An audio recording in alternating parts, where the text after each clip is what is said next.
Vous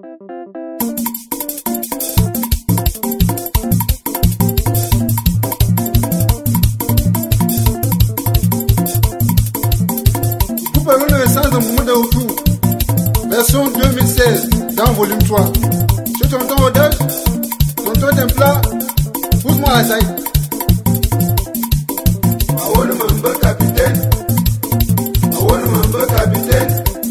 ou bien que ma femme ou bien que ma femme comme mon père Yanyos, Amazon, que la toposeda, International départ avec son producteur Maxime Nkele. Au studio Panem, mais le Seigneur Doudou. Ah ouais, c'est la vérité. Ah, tu vas voir ça dans le sol. Donc on va top. Waka, ça, waka, tos. Eh wawa. Wakala wana mtima ya fefenyo. Biyo wasangbe watomwa. Wakala wana mtima ya shudeo. Biyo wasangbe wabongo. Manyo. Iya moto. Iya moto, moto. Wana mtima ya fefenyo. Biyo wasangbe wabongo. Wakala wana mtima ya shudeo. Biyo wasangbe wabongo. Maxime wana mtima ya fefenyo. Encore le prix. Biyo wasangbe wabongo. Ona mayo wana mtima ya fefenyo. Simone. Biyo wasangbe wabongo. Ramses wana mtima ya shudeo. Mwata. Biyo wasangbe wabongo. Iya moto. Tosnya. Iya moto, moto. Wana mtima ya fefenyo. Biyo wasangbe wabongo. Wana mtima ya shudeo. Biyo wasangbe C'est ça même. wabongo. Mante mama toye. Hey, ton Oh baname. ouais, le Mante mashudeye. Oh baname. Wakala wana mtima ya fefenyo. Biyo wasangbe wabongo. Wakala wana mtima ya shudeo. Biyo wasangbe wabongo. Mawak. Iya moto. Amotan Zabika. Iya moto, moto. Hey. Wana mtima ya fefenyo. Biyo wasangbe wabongo. Lola. Lola. Wana mtima ya shudeo. Lola. Biyo wasangbe wabongo. Quand le but de l'élève, Seigneur Doudou Panem, l'international débat, Alema Wazik. Nikezo, wana mtima ya fefenyo. Kazo Maloro. Biyo wasangbe wabongo. Oya Minzik. Shano wano, wana mtima ya fefenyo. Andonga. Biyo wasangbe wabongo. Forward. Bonjour, wana mtima ya shudeo. Ondamaya. Biyo wasangbe wabongo. Manyo. Iya moto. Iya moto, moto. Wana mtima ya fefenyo. Biyo wasangbe wabongo. Wana mtima ya shudeo. Biyo wasangbe wabongo. Eya papa o, mantima yenyu o. Eya mama o, mantima yenyu o. Eya bebe wo mo, mantima yenyu o. Wakala wana mantima ya fefenyu o. Biyo wasangbe wabongo. Wakala wana mantima ya shudeo. Biyo wasangbe wabongo. Manyo. Iya moto. Ajuste. Iya moto, moto. Wana mtima ya L'autre tout ça n'est pas. Biyo wasangbe Oya wabongo. Tato. Wana mtima ya shudeo. Biyo wasangbe wabongo. Alexandre wana mantima ya fefenyu o. Pop. Biyo wasangbe wabongo. Ligwazo wana mantima ya fefenyu o. Engosa. Biyo wasangbe wabongo. Le sénateur. Marie-José wana mantima ya shudeo. Colette Dale. Biyo wasangbe wabongo. Hey. Iya moto. Pousse. Iya moto, moto. Ewa. Wana mtima ya fefenyo. Biyo Ewa. wasangbe wabongo. Ewa. Wana mtima ya shudeo. Biyo Ewa. wasangbe wabongo. Ah ouais. Tout droit du studio Panem, mais le Seigneur Doudou. Et pas bon à derrière les doigts comme va. Dans le Panem, la crème des arrangeurs. Achille wana mantima ya fefenyu o. Angumba. Biyo wasangbe wabongo. Ouais, mais. Christian wana mantima ya fefenyu Le o. patron du snack. Biyo wasangbe wabongo. Le biso quoi. Dandio wana mantima ya Abaisse tout le monde. Ajoute.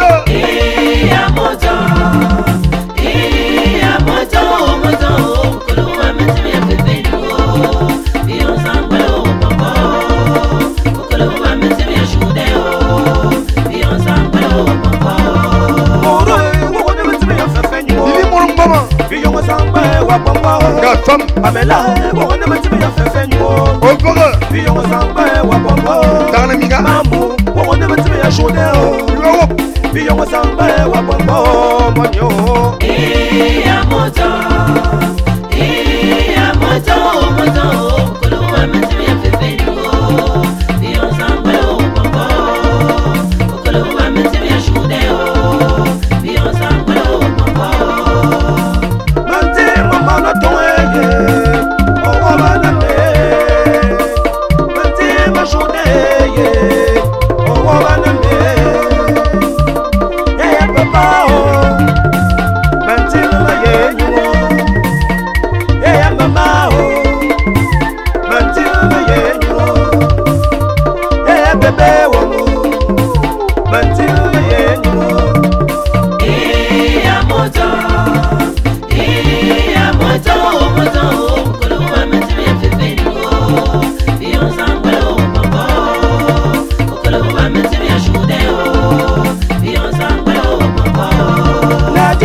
Joli bébé. Appelle paye. Écoute le son.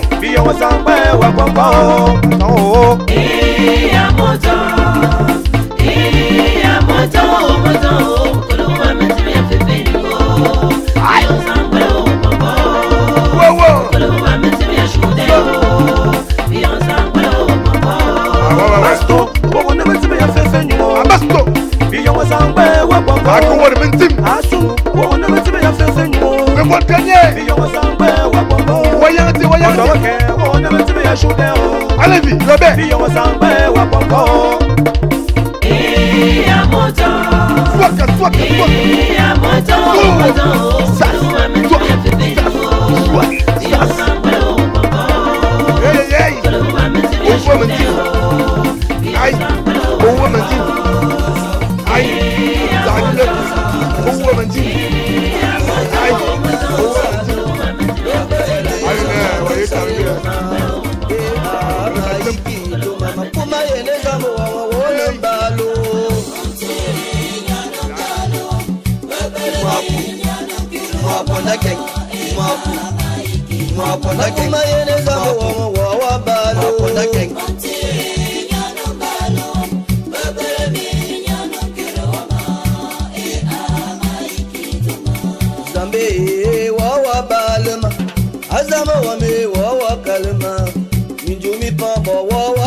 Magique, ma belle, Yazi ale mo ceremony yako, le kayewo, amino oye mao, biswana gana, bizana bobo, elefante boyanso, awa, mole ya dakale kayewo.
Amo yemo ya amo.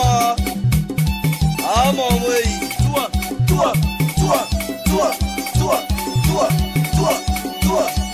Mine mama wake wabo. Utame mazubo.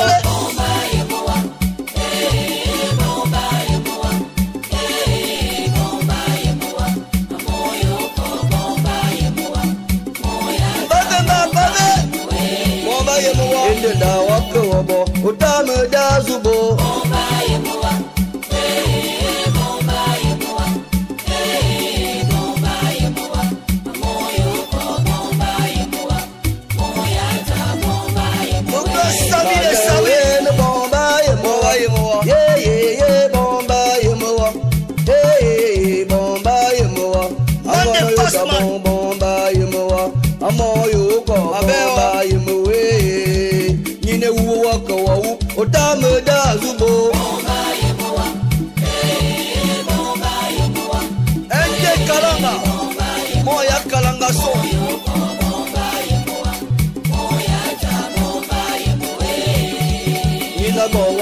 Bobe utame da zubo. Utame da zubo. Abene mojo.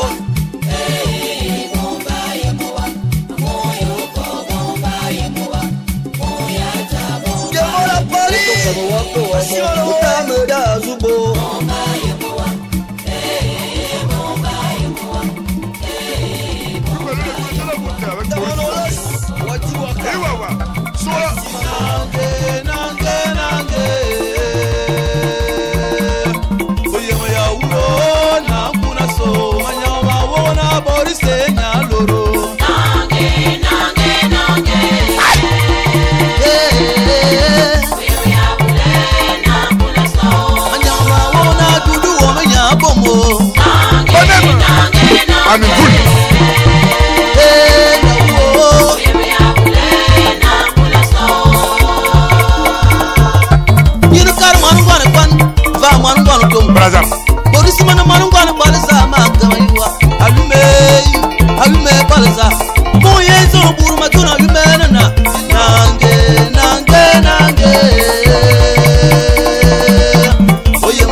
Le Seigneur international.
Spécial en Tamchlit, à Bérénima PJ, à Banda Tassiana, Iba Fabien, monsieur l'assistant au studio Panem. Ah ouais, ça doit être le dèche, le chanteur. Pousse-moi le son, Maroc. Tundu la kuro musique, avant la kuro mongo. On y a le boulot, Bavaria Ma. Bavaria Ma.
Ata. Kuwayene. Eyi bese. Moye bifu. Alias Coco. Stefano. Un matin. Kuwayene. Waka. Elupane. Non, il y a bon homme.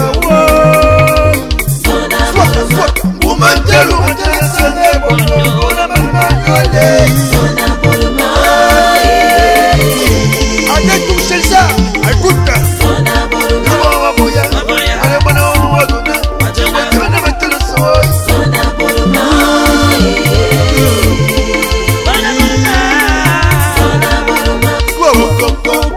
Ouvre. Je dis pas de jamais mieux.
J'étais les hauts, J'étais les bas. ah, j'étais les hauts, J'étais les bas. Sam, j'étais, J'étais. puis j'étais les ma fille, Ice, tous nias, solo wa, après y'a pas j'ai,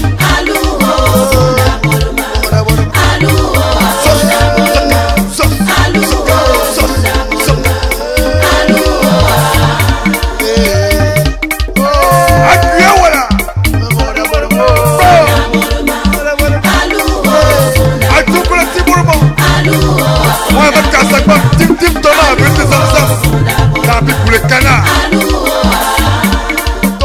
Asaba Kavina, et Ibrahim Koki, Roya Melano, Monsieur bien Maurice, Agnès Hypercuit, Allez Bayabi Kang, Ewa, Affible le menanou, on m'a failli. A foulou mon bon pas de yéma. Toto Boudet, tu m'appelles. La gourde m'a zoomé tout. Chérie. Mon gars, m'a zoomé, on a foulé. Tire chérie. Aïe. Si y'a tout casa.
Wasabi,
Le mouvement des jeunes, l'alliance de l'éducation.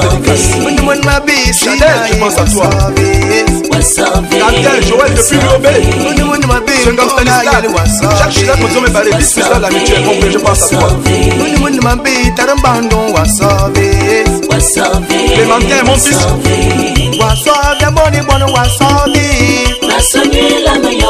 Oui, depuis Cocotier.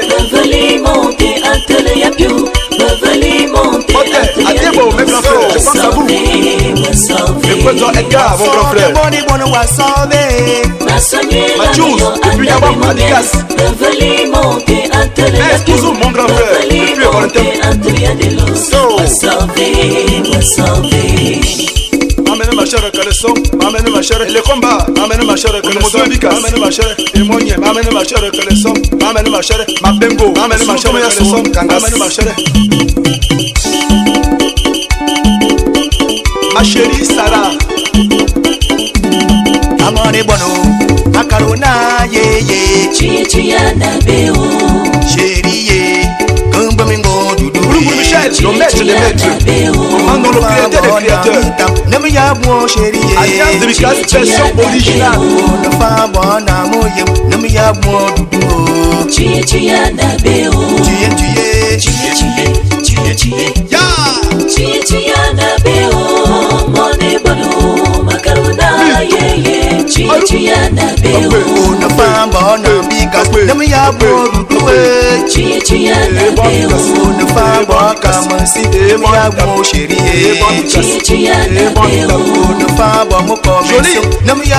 Depuis Cocotier. Grâce Wendy.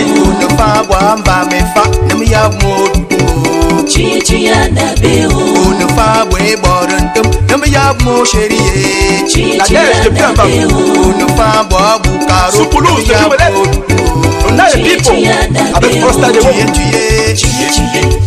Théodorie Obiang Mambazobo. Depuis la Guinée équatoriale, nous pensons en toi mon frère.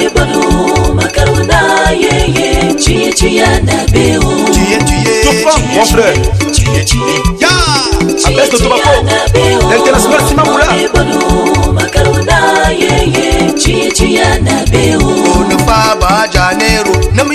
C'est Silo, Alessandro. Assorti la comme si, mes frères.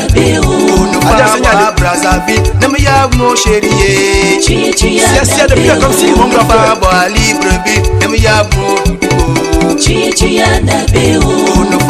Centrafrique,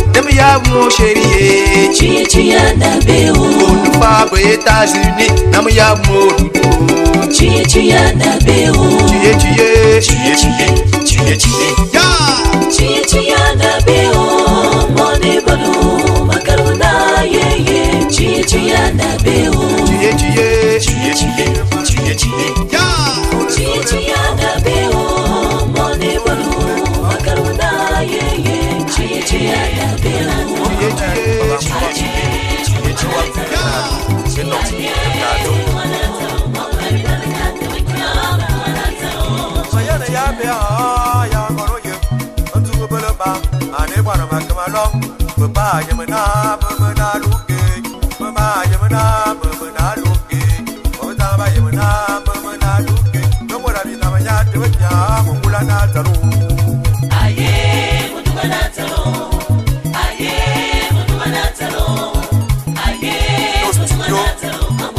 ça chez tonton Sergio, le métronome.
pap dasu masile bwan akadi yakenda mama sharabyo mokoli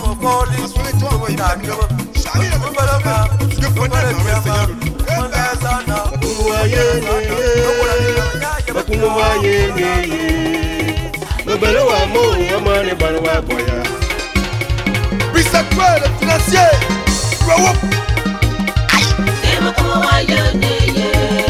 Ina yunzubu biya mamo matingwa boya. Ina yosono no yo emo matingwa kiri. Ina ya yuyenu wane emo matingwa kiri. Ina ya luwanu wane mulero wenye ya bima.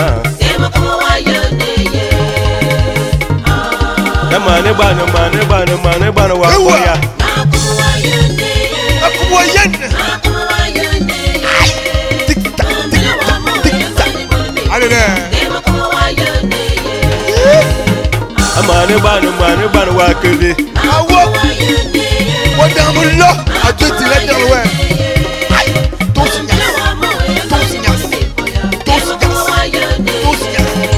Ina yetingi biya mamo mina nimbo wa boya.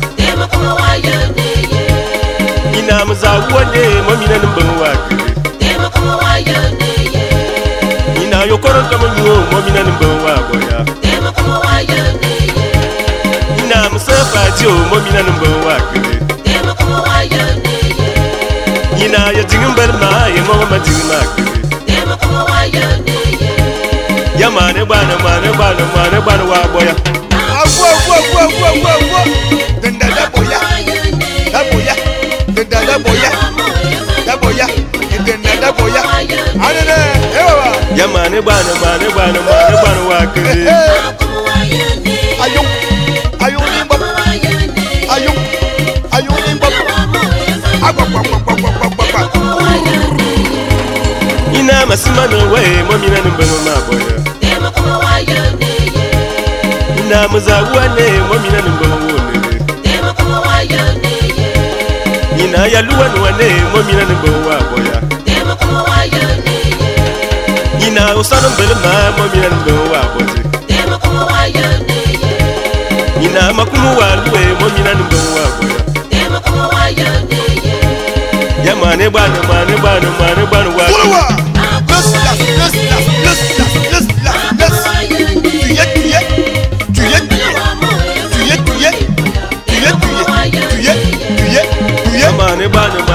Mane bana wo. Wa bobo zeba. Alele. Gaiti.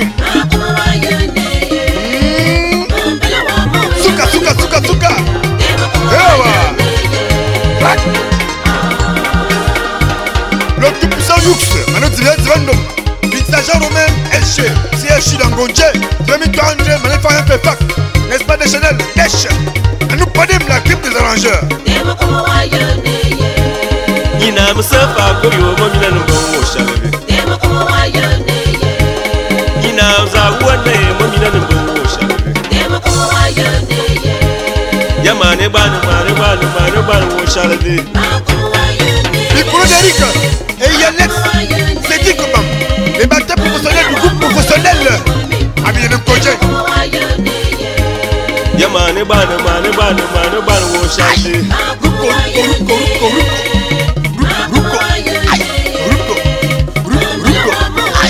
Ruko.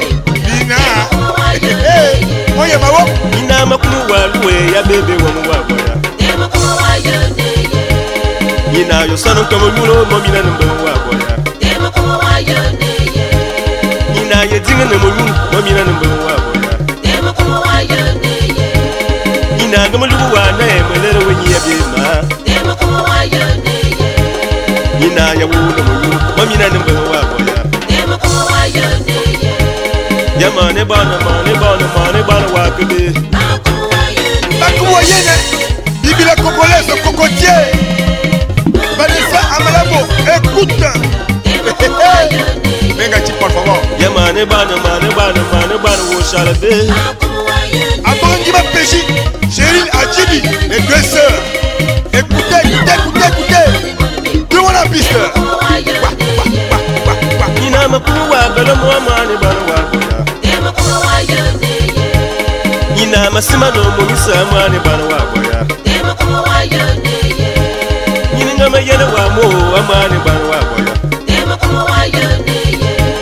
Nina yetini kamanda amani bana wa boya. Demo como wayone ye. Nina musaka koyo amani bana mayele wa. Demo como wayone ye. Yamane bana bana. Oye, Mikadi, vous mettez tout le monde. On y va. Les âmes sont autour, hein. Tanguy, bonbon. On va Boris. On roule. Oula. Yamane bana.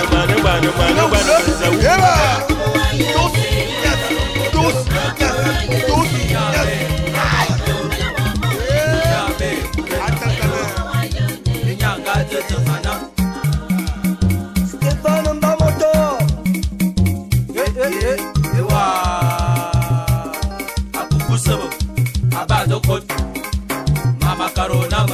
Le grand maître encore.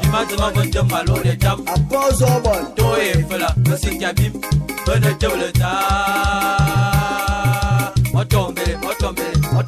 Au solo. Anderson.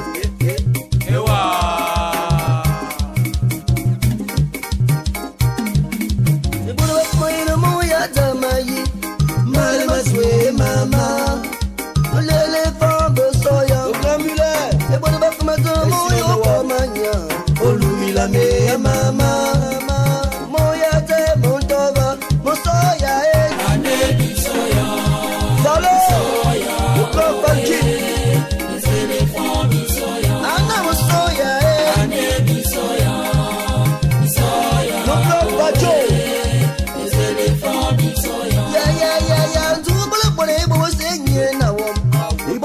Yene mama moya baturi ngandova jipepe anenya soya la moyo kwenya soya motoya anebi soya collection soya oe les éléphants de Simanoa soya oe les éléphants de 5 minutes. Yene mama olumi la membo soya e bona makmalu bolo sansa makamai sai mayene mama como ya baturi yantova soya anebi soya mandis bisou la STG anebi soya bazaron yambo desa le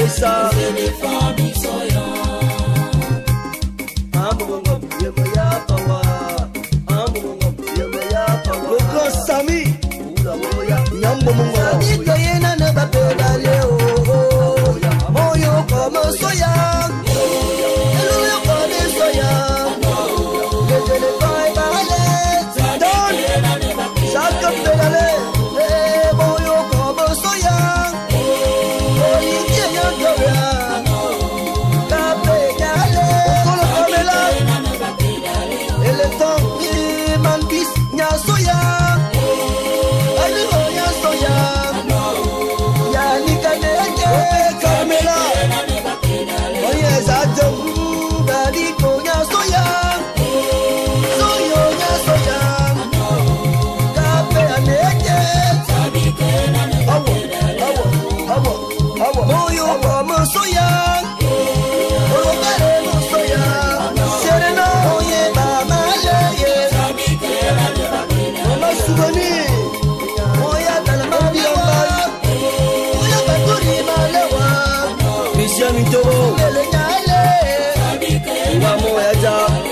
le producteur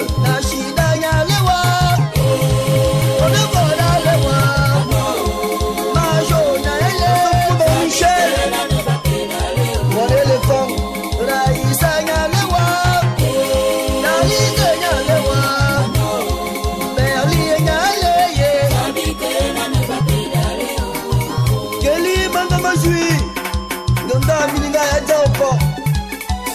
Asuma de Badouri, Asimanoa. Desimanova, Motombel Olivier. Qui Amazon, on est. Yeah.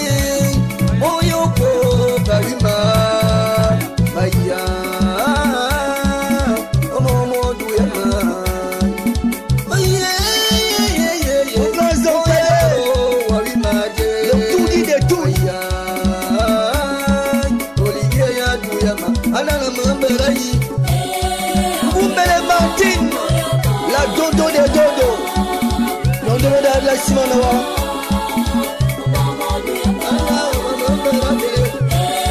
nunga matu ngwana ya ja iba da iba tutu ya simana wa ya magamu ya dama kuma yende mo yupe wa bimaje awa oliye ya du ya ma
Bella,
Je pense à ma fille chérie, Miss Kemi Dolia.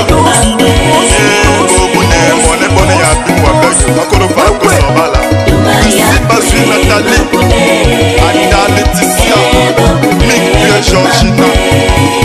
Allez les rouges, allez les rouges, allez les rouges, allez les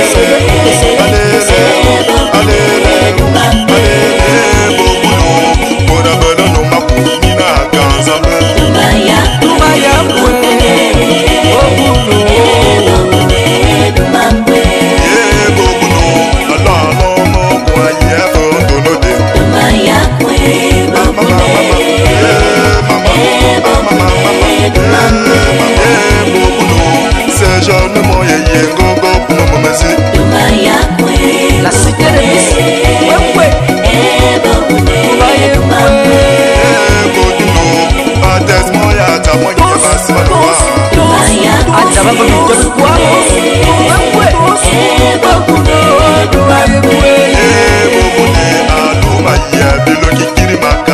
Je pense à Denis, Landry, X-Men, Maya, Jerry Joe, Malsan, le Pompelon, allez le rouge de Massa. Benson Mouvin, Gamata Vita, Mali Choc.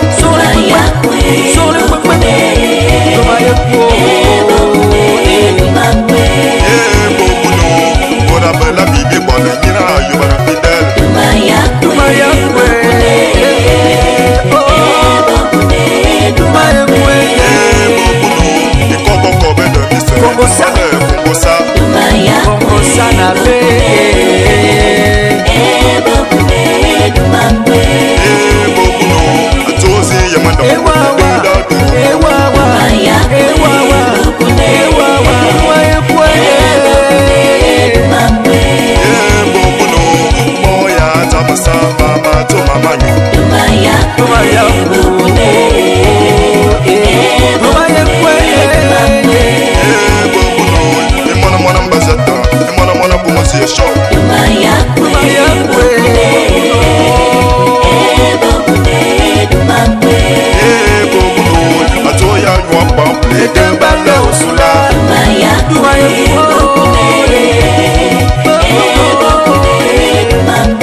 Dédicace spéciale à mon cher petit frère Parfait Bimo.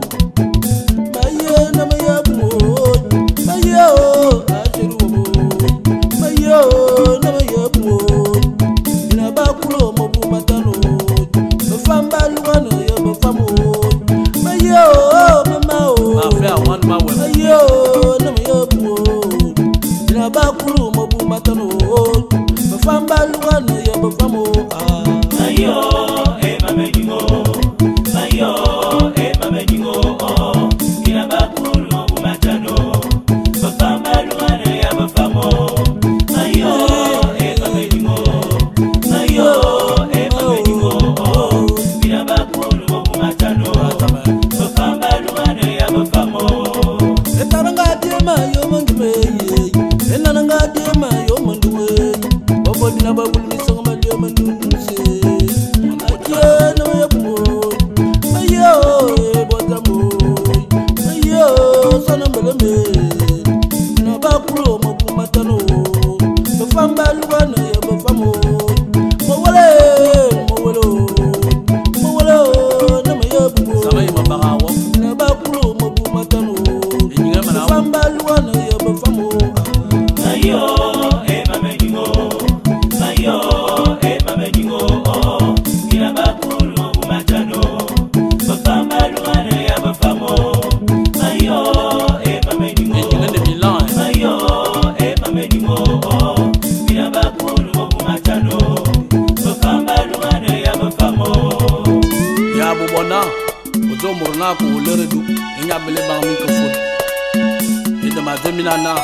Et ce bonheur, ça m'a manété na femme d'ailleurs le droit ni mina, baba nga bwana le droit ni bébé, rodash, pousse.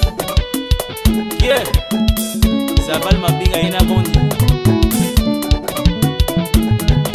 Mayo, boba me, mayo, ababa me ah, ina ye bina balugane, baba maya baba balugane ah, hamo bezanga babe.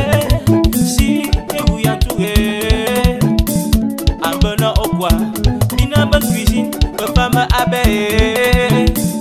Iyongo di beyena, bina ba se poto yaba.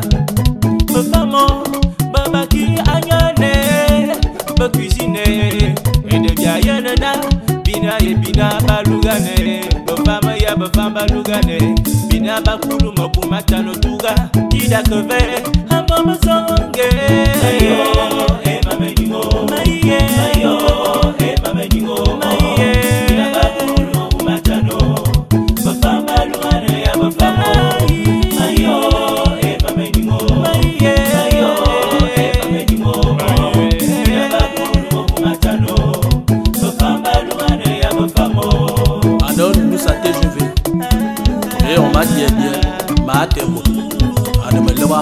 Train à grande vitesse, les bras sortent et mon remède n'a pas.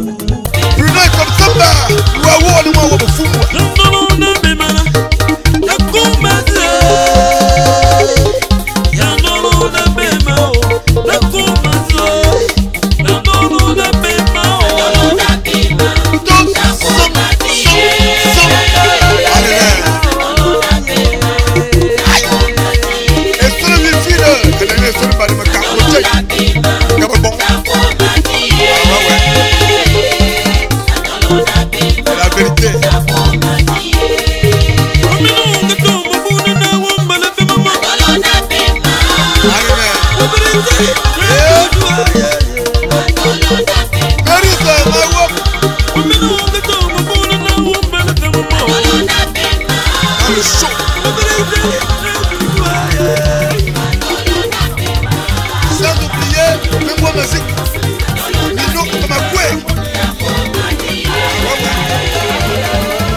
Soyez femme balai.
Hey!